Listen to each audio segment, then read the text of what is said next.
levels of energy. Yeah. So level 1 would be harnessing all the available energy hitting this. That's the plant. Yeah, that's level 1 Kardashev. Yeah. Okay. I'm just curious as to, so we need what, 16 Terawatts. per Yep. day for Well, society, or is It's that? so. Oh, no, that's not, okay. Good question. Yeah, 16 terawatts. This is 24/7, 365. Okay, right. Yeah, and then the 500 exajoules. One thing Tim suggested I do to make the distinction between energy and power is, let's just look at 1 gallon of gasoline, and that even comes back to this equation here. It's something on the order of, I'm just going to say 40 gigajoules. There's like 40 gigajoules of energy in there, chemical energy, call it potential, yeah, energy. Now, if I go and there's a couple ways I can disperse that energy.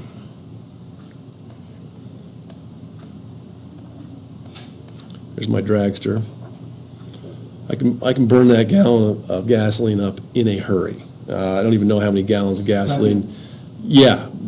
Yeah, seconds. I don't even know. I mean, whatever your quarter mile is. So, or I can come along with my my Prius. I can go a lot further.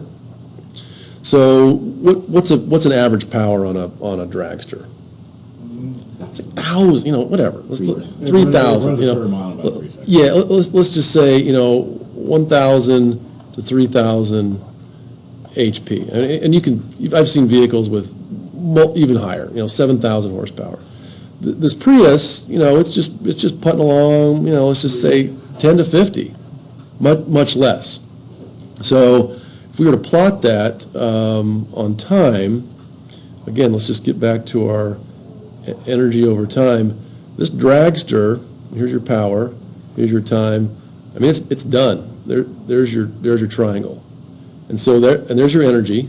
You still burn that 1 gallon. You still burn through that 40 gigajoules. With the Prius, though, we'll just take this little thing and do something like this. Here's your power. Here's your time. The triangle, the rectangle just looks like this. So to get back to this question,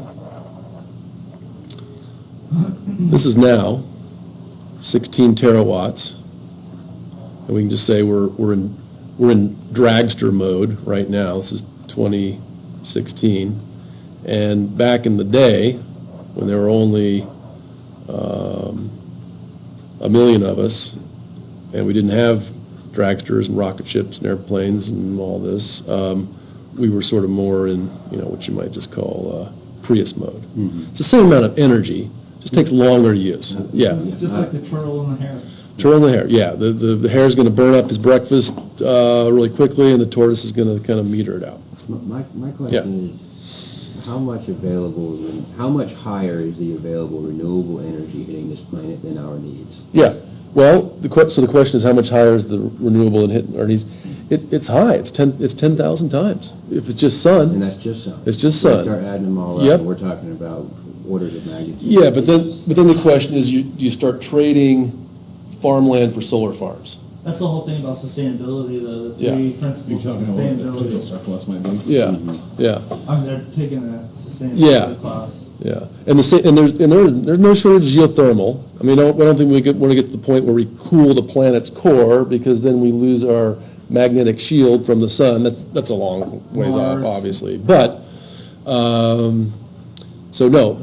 To answer your question, though, simply is there's no shortage. I'm looking at it from just an energy perspective, Yeah. not other resources perspective. Yep. But just from the amount of energy Yep. hitting the planet from the sun, Yeah. we could be an order of magnitude of almost 20 times higher a population energy use We could. than we currently Yeah, like there are days in Germany where Germany's getting, well over half, knocking on 100% of their energy from renewables.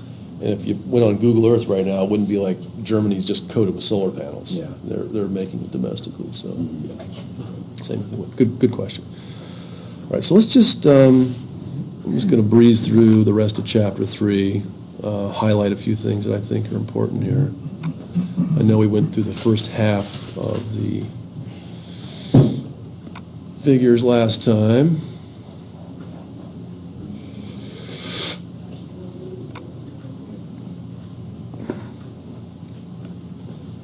And remember,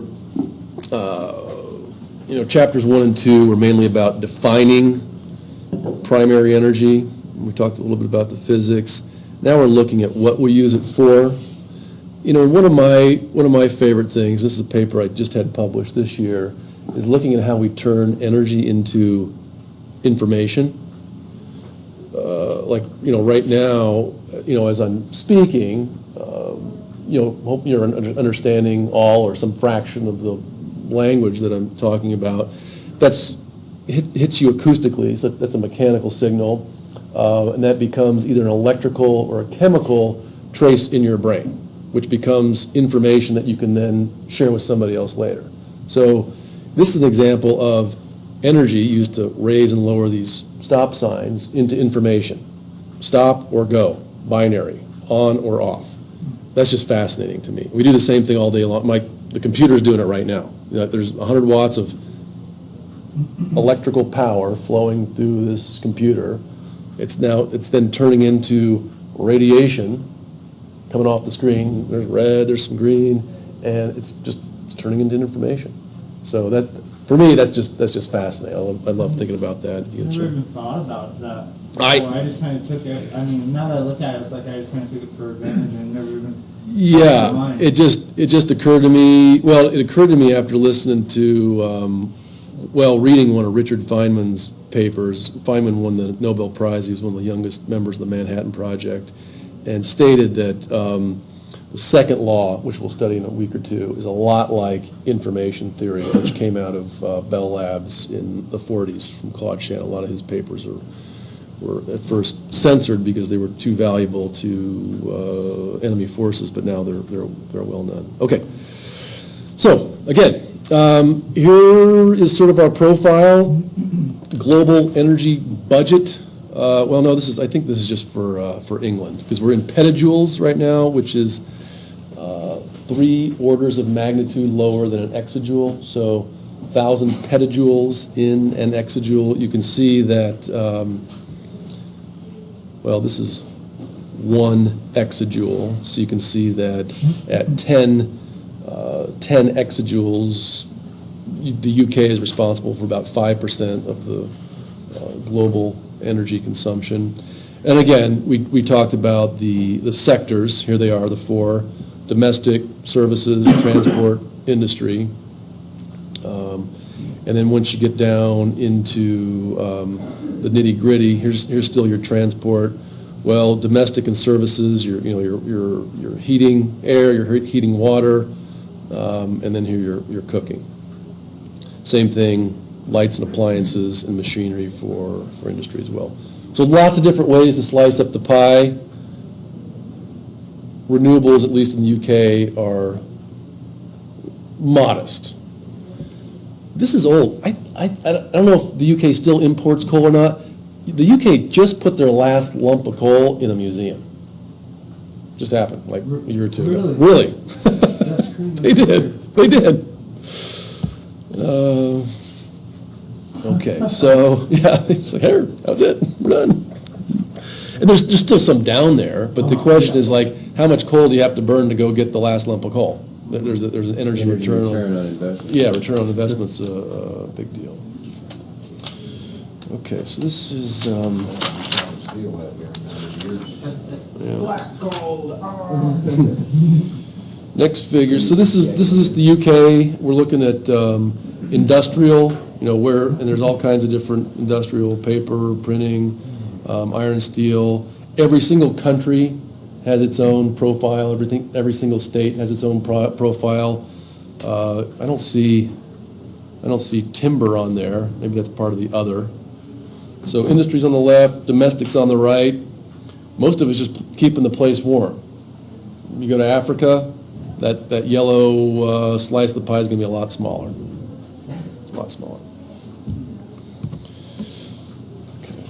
Next figure, UK generation and distribution of electricity. So this is not,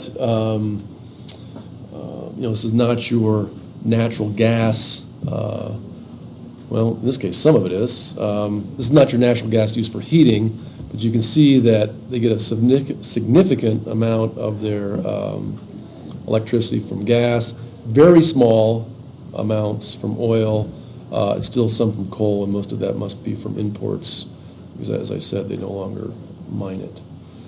Nuclear, some of it's going to be domestic. There are grid lines running back and forth between mainland Europe and the UK, so some of that could be imported as well. A little bit of biomass, a little bit of waste. Here's your hydro and wind. And this is the thing that just, again, it's just part of nature. It's just the second law of thermodynamics. Most of it just goes off as radiation. I mean, right now, sitting here, each one of us, we can just go in the back and get the thermal camera. We are radiating away heat.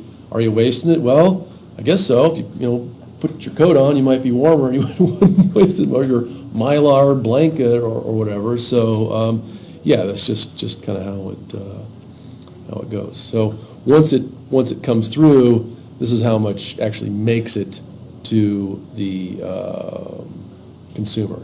And there's a problem in the book that sort of says, based on how much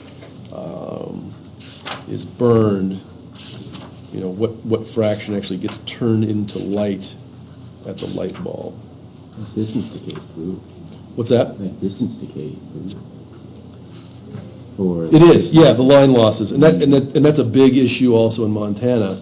No shortage of electricity, but yeah, for every mile of wire, based on the resistance of the wires, you're losing it. Everything leaks. And there's just no way around it. Okay. So here's your cooling towers, just showing that 2 exajoules of waste heat. Got to go somewhere, there it goes. And and the same is true of a solar panel. They get hot, they radiate. Same thing is true of a wind turbine. They need lubrication, otherwise the gears get hot. That's all just steam coming out. It's all steam. Yep, it's all steam. And so you can imagine, well, gosh, if this were closer to a town, all that nice warm water could be used to melt the snow on the sidewalks, heat the house, et cetera, et cetera. And a lot of European cities do have district heating. It's not as popular here. And district heating from waste heat. And I think we're going to see Colstrip go there too. So anyway, changes over time. Obviously, transport, we move around more. By sector, air has come online. Water's pretty consistent.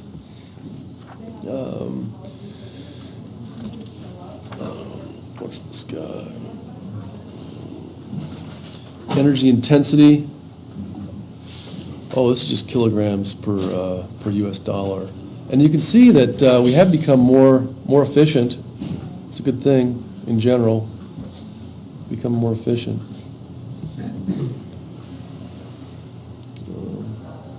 Annual per capita. You can see how economics come into play. This is also, could be the result of more efficient lighting as well.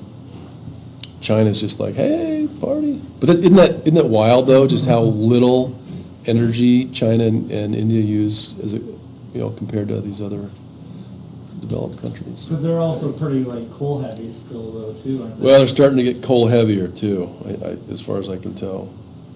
So here's the UK versus Denmark. A little bit bigger on the renewables in Denmark. Like I just mentioned, district heating, much bigger, much more efficient use of that waste heat. Okay, well, that's it for the chapter. I just love this textbook, so I hope you're enjoying reading it too.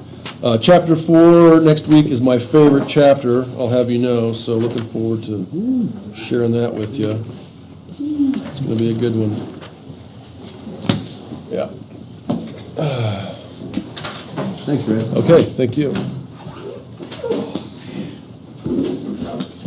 Have a nice day. I will. Thanks. Sure will. My pleasure.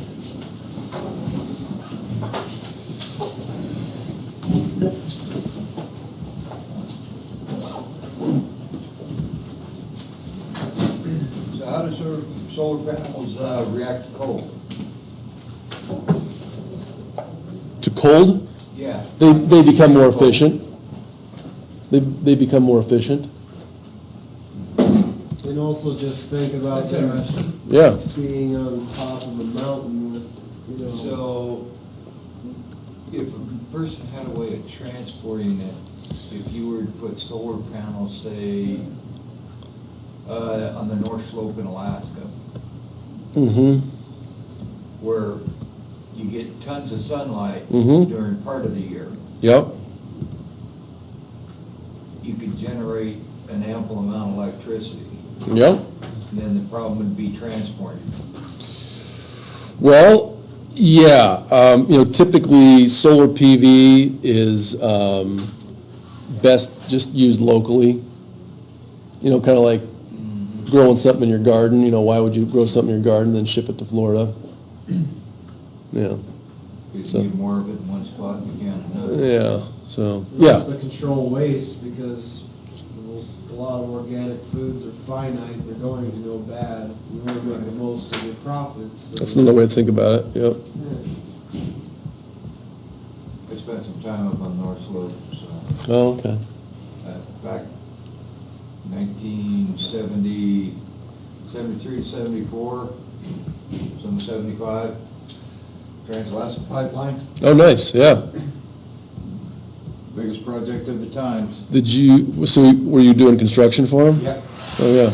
Yeah, we were drilling pilot holes for setting the pipe on. It's the only portable pipeline ever built. I didn't know it was portable, that's kind of wild. Yes, it was originally designed to only last 50 years. Their contract with the natives was in 50 years, they were supposed to